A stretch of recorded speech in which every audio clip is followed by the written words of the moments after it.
So going forward in here, we're going to have to go through now after the election, the fiscal cliff and what kind of impact that could have, which once again, I've said that my belief is that the next 2 months listening to television, reading the news is going to be awful in terms of the arguments you're going to have in Congress. But in the 11th hour, my feeling is that they'll divert the fiscal cliff. Good Monday and happy 2013. This is Jay Brew, co-chairman of Seafried and Brew. Well, we were just watching a video done back in November when we were talking about that we would go right up to the fiscal cliff and get nowhere except for increases in taxes on the wealthiest taxpayers. We went through the entire month of December sitting there listening to a waste of time in terms of Congress going nowhere.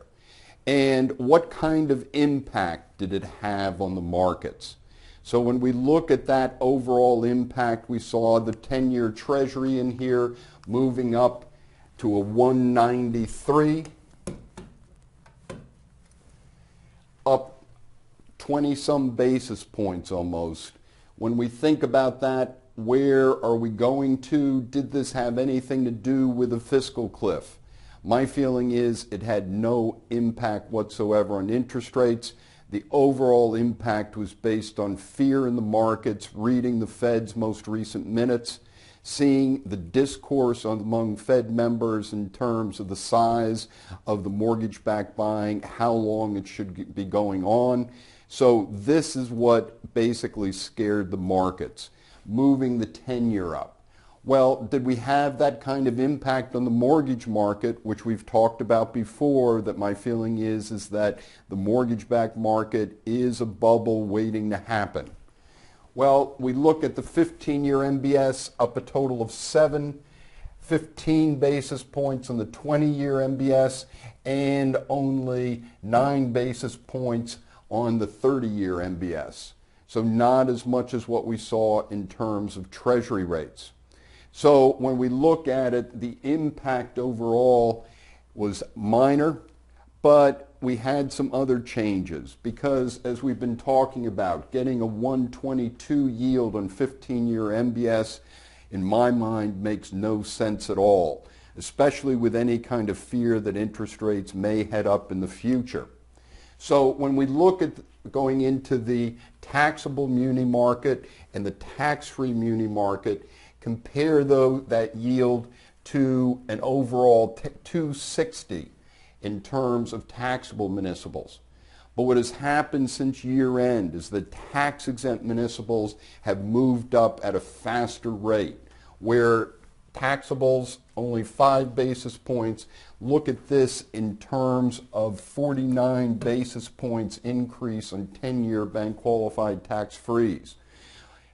You look at overall yield, once again, the yields have moved up in here. We think that it's a short-term phenomena compared to other rates and that the spreads are going to come back, but you get the advantage. Every basis point that the tax-free goes up in terms of tax-free yield to a community bank is worth 150.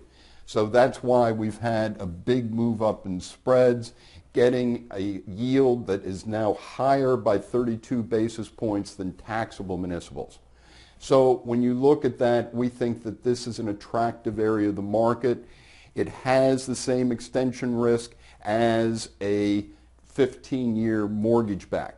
So when we look at those yield comparisons, it's significant in terms of what you're getting in the tax-free market. We can see similar move-ups in terms of 15-year tax-free versus the taxable, where we had a 17 basis point increase here, is that we're looking at an overall increase of 77 basis points here. When we look at 20-year taxable municipals, moving up to a 354 in here. Look at the tax-free moving up to a 407. So we want to take advantage of these things this year as we look at ways to avoid margin compression. And the question is, how much of this type of security can you put on the books? But I advise you to look at, if you have callable U.S. agencies that have like 10-year maturities, but they have calls coming this year, this might be a much better alternative with less market risk. Have a good 2013. This is Jay Brew, co-chairman of Seafried and Brew.